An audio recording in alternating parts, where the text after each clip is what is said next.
अहोई अष्टमी का त्योहार कार्तिक माह के कृष्ण पक्ष की अष्टमी को मनाया जाता है। यह त्योहार संतान की लंबी आयु और उसके जीवन में आने वाले सभी विघ्न बाधाओं से मुक्ति के लिए बहुत महत्वपूर्ण माना जाता है। आइए समझते हैं कि अहोई अष्टमी व्रत कैसे करें, क्या है इसकी पूजा का विधि विधान और महत्व। अहोई अष्टमी। अहोई अष्टमी का त्योहार हिंदुओं के प्रसिद्ध त्योहारों में से एक है। यह त्योहार हिंदू कैलेंडर के अनुसार कार्तिक माह के कृष्ण पक्ष की अष्टमी को मनाया जाता है।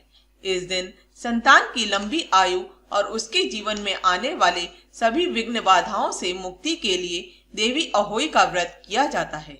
इसे अहोई अष्टमी या अहोई माता का व्रत कहा जाता है। अहोई अष्टमी का शाब्दिक अर्थ है अनहोनी को होनी में बदलना।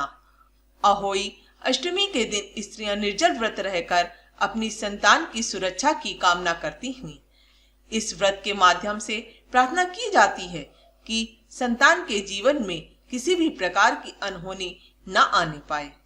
अहोई माता के रूप में मां पार्वती की पूजा की जाती है। इस व्रत का विधान अनादिकाल से चला आ रहा है।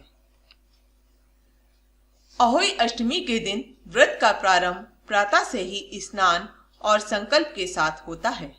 स्त्रियां निर्जल व्रत रहती हैं।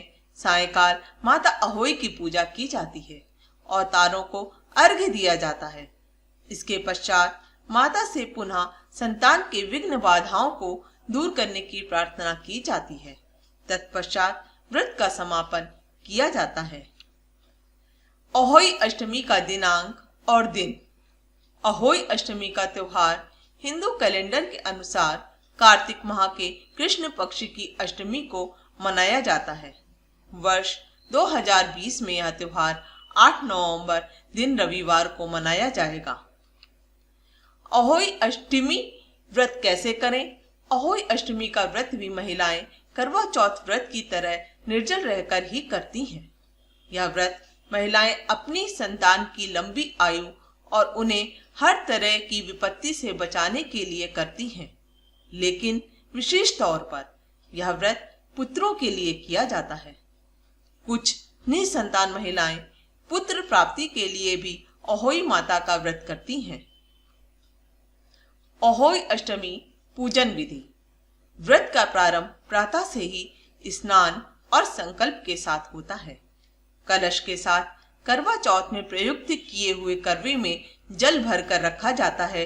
गोबर से या चित्रकारी से कपड़े पर 8 कोष्ठक की एक पुतली बनाकर पास ही स्याऊ माता और बच्चों की आकृतियां बनाई जाती हैं। सायंकाल में पूजा की जाती है।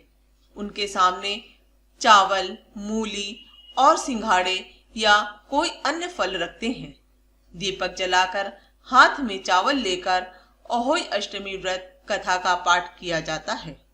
माता की पूजा और भोग के बाद आकाश में तारों को अर्घ्य दिया जाता है। इसके उपरांत व्रत समापन किया जाता है। अहोई माता का कैलेंडर अथवा चित्र दिवाली तक लगा रहने देना चाहिए।